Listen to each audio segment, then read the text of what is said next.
Hi friends, ಇವತ್ತು ನಾನು sweet ಮಾಡ್ತಾಯಿದ್ದೀನಿ. ಇದು ತುಂಬ ಚೆನ್ನಾಗಿರುತ್ತೆ. ಯಾರಾದರೂ ಗೆಸ್ಟ್ ಬಂದಾಗ ಸಡನ್ನಾಗಿ ಮಾಡ್ಬೋದು. 15 ನಿಮಿಷದಲ್ಲಿ ಆಗುತ್ತೆ. ಇದು ಜಾಸ್ತಿ ಏನು ಟೈಮ್ಸ್ ಆಗಲ್ಲ. ಇಲ್ಲಿ ಒಂದು ಬೌಲಲ್ಲಿ ಸಕ್ಕರೆ ತೊಗೊಂಡಿದ್ದೀನಿ, 3/4 ಕಪ್ ಆಗುವಷ್ಟು. ಇದನ್ನೊಂದು ಪಾತ್ರೆಗೆ ಹಾಕ್ಕೊಂಡಿದ್ದೀನಿ. ಇದನ್ನು ಇವಾಗ ಪಾಕ ಮಾಡೋಕ್ಕೆ ಇಡ್ತಾಯಿದ್ದೀನಿ. ಇದು ಸಕ್ಕರೆ ಮುಳುಗೋ ಆಗೋಷ್ಟು ನೀರು ಹಾಕ್ಕೊಂಡಿದ್ದೀನಿ ನೋಡಿ. ಇದು ಕುದೀಲಿ. ಇದು ಸಕ್ಕರೆ ತೊಗೊಂಡಿರುವ ಕಪ್ಪಲ್ಲೇ ನಾನು ಫುಲ್ಲು ಕಡಲೆ ಹಿಟ್ಟು ತೊಗೊಂಡಿದ್ದೀನಿ. ಇಲ್ಲಿ ಒಂದು ಪಾತ್ರೆಗೆ ನಾನು ಅದೇ ಕಪ್ಪಲ್ಲಿ ಅರ್ಧಕ್ಕಿಂತ ಸ್ವಲ್ಪ ಕಮ್ಮಿ ತುಪ್ಪ ತೊಗೊಂಡಿದ್ದೀನಿ. ತುಪ್ಪ ಕರಗಲಿ. ಇದು ನೋಡಿ, ಇದಕ್ಕೇ ಕಡಲೆ ಹಿಟ್ಟು ಹಾಕ್ಕೊಳ್ಳೋಣ.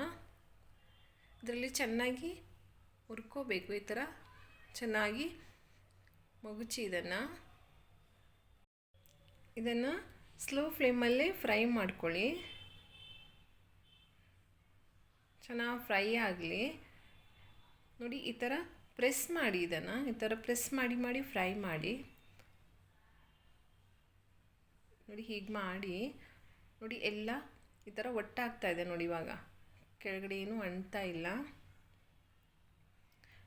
ಇದೆಲ್ಲ ತುಪ್ಪನ ಬಿಟ್ಕೊಳ್ಳುತ್ತೆ ನೋಡಿ. ನಾವು ಫ್ರೈ ಮಾಡ್ದಂಗೆ ತುಪ್ಪ ಬಿಟ್ಕೋತಾ ಇದೆ. ಹಿಂಗೆ ಮಾಡಿ ಫ್ರೈ ಮಾಡಿ. ತುಂಬ ಟೇಸ್ಟಿಯಾಗಿರುತ್ತೆ. ಸಡನ್ನಾಗಿ ಇದನ್ನು ಸ್ವೀಟ್ ತಿನ್ನಬೇಕನ್ನಿಸ್ದಾಗ ಮಾಡ್ಕೋಬೋದು. ತುಂಬ ಈಸಿಯಾಗಿ ಮಾಡ್ಕೋಬೋದು, ಬೇಗನೂ ಆಗುತ್ತೆ ನೋಡಿ. ತುಪ್ಪ ಎಲ್ಲ ಚೆನ್ನಾಗಿ ಬಿಟ್ಕೋತಾ ಇದೆ.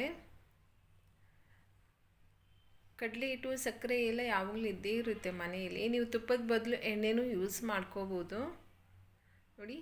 ಎಷ್ಟು ಚೆನ್ನಾಗಿ ತುಪ್ಪ ಎಲ್ಲ ಬಿಟ್ಕೊಂಡಿದೆ ನೋಡಿ. ಈ ಥರ ಅರಳಬೇಕು ಕಡಲೆ ಹಿಟ್ಟು. ಆಗಿದೆ ಇದು ನೋಡಿ. ಇಲ್ಲಿ ನೋಡಿ, ಪಾಕ ಕುದೀತಾ ಇದೆ. ಇದಕ್ಕೆ ಸ್ವಲ್ಪ ಏಲಕ್ಕಿ ಪೌಡ್ರ್ ಹಾಕ್ಕೋತಾ ಇದ್ದೀನಿ. ಬೇಕಾದರೆ ನೀವು ಸ್ಕಿಪ್ ಮಾಡ್ಕೋಬೋದು ಏಲಕ್ಕಿ ಪೌಡ್ರ್.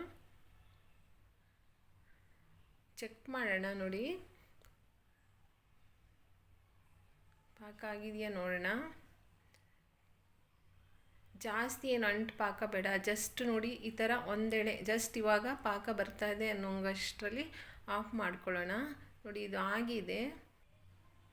ಇಲ್ಲಿ ಕಡಲೆ ಹಿಟ್ಟು ನೋಡಿ, ಬೆರಳು ಹಾಕೋಗಷ್ಟು ಬಿಸಿ ಸ್ವಲ್ಪ ಇದೆ. ಇದು ಜಾಸ್ತಿ ಬಿಸಿ ಇಲ್ಲ, ಆದರೆ ನಮ್ಮದು ಪಾಕ ಬಿಸಿ ಇದೆ. ಇದನ್ನು ನಿಧಾನಕ್ಕೆ ಸ್ವಲ್ಪನೇ ಹಾಕ್ಕೊಳ್ಳಿ. ಈ ಥರ ಕಲಿಸ್ಕೊಳ್ಳಿ. ಏನು ಗಂಟು ಏನೂ ಆಗಲ್ಲ, ಈಸಿಯಾಗಿ ಕಲಿಸ್ಕೋಬೋದು ನೋಡಿ. ಈ ಥರ ಚೆನ್ನಾಗಿ ಕಲಿಸ್ಕೊಳ್ಳಿ. ಇದು ನೀವು ಈ ಥರ ಮಿಕ್ಸ್ ಮಾಡ್ತಾ ಇದ್ದಂಗೆ ಗಟ್ಟಿ ಆಗುತ್ತೆ.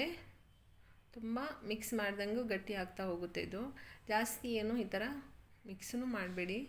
ಒಂದು ಹದ ನೋಡಿಕೊಂಡು ನೋಡಿ, ಇಷ್ಟಾದರೆ ಸಾಕು ನೋಡಿ. ಇಷ್ಟು ಗಟ್ಟಿ ಇದ್ದರೆ ಸಾಕು. ಇನ್ನೂ ನೀವು ತಿರುಗಿಸಿದ್ರೆ ಇನ್ನೂ ಗಟ್ಟಿ ಆಗಿಬಿಡುತ್ತೆ ಇದು.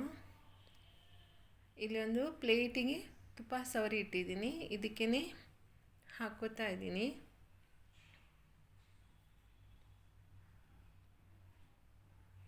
ನೋಡಿ. ತುಂಬ ಚೆನ್ನಾಗಿ ಬಂದಿದೆ ಇದು ನೋಡಿ.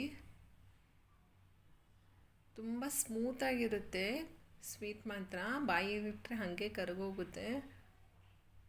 ಇದನ್ನು ಸ್ವಲ್ಪ ನೋಡಿ ಆರಿದೆ. ಸ್ವಲ್ಪ ಇದನ್ನು ಸ್ಕ್ವೇರ್ ಶೇಪ್ ಮಾಡ್ಕೋತಾ ಇದ್ದೀನಿ. ಕಟ್ ಮಾಡೋಕ್ಕೆ ಚೆನ್ನಾಗಿರುತ್ತೆ. ಎಲ್ಲನೂ ಒಂದೇ ಥರ ಕಟ್ ಮಾಡ್ಕೋಬೋದು ನೋಡಿ. ಎಷ್ಟು ಸ್ಮೂತಾಗಿದೆ ಇದು.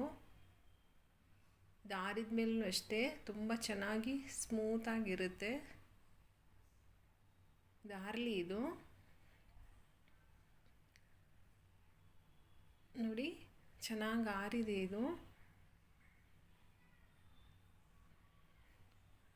ನೋಡಿ. ತುಂಬ ಚೆನ್ನಾಗಿ ಕಟ್ ಆಗ್ತದೆ ಸ್ಮೂತಾಗಿ.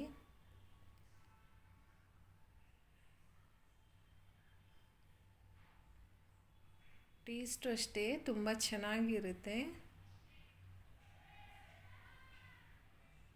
ಮಕ್ಕಳಿಗೆಲ್ಲ ಸ್ವೀಟ್ ಕೇಳಿದಾಗ ಇದನ್ನು ಸಡನ್ನಾಗಿ ಮಾಡಿಕೊಡ್ಬೋದು. ಹಬ್ಬಗಳಲ್ಲೂ ಮಾಡ್ಕೋಬೋದು. ಇದನ್ನು ಒಂದೆರಡು ಸಲ ಮಾಡಿ ನೋಡಿ, ಕರೆಕ್ಟಾಗಿ ಬರುತ್ತೆ, ಚೆನ್ನಾಗೇ ಬರುತ್ತೆ. ಇದು ಚೆನ್ನಾಗಿ ಬಂದಿದೆ ಇದು ನೋಡಿ. ತೋರಿಸ್ತೀನಿ ನೋಡಿ ನಿಮಗೆ. ಎಷ್ಟು ಚೆಂದ ಬಂದಿದೆ, ಸ್ಮೂತಾಗಿ ಬಂದಿದೆ ಇದು ನೋಡಿ. ಆಗಿದೆ ಇದು. ನೀವು ಇದನ್ನು ಮನೆಯಲ್ಲಿ ಟ್ರೈ ಮಾಡಿ. ಇಷ್ಟ ಆದರೆ ಲೈಕ್ ಮಾಡಿ, ಶೇರ್ ಮಾಡಿ, ಸಬ್ಸ್ಕ್ರೈಬ್ ಮಾಡಿ. Thank you.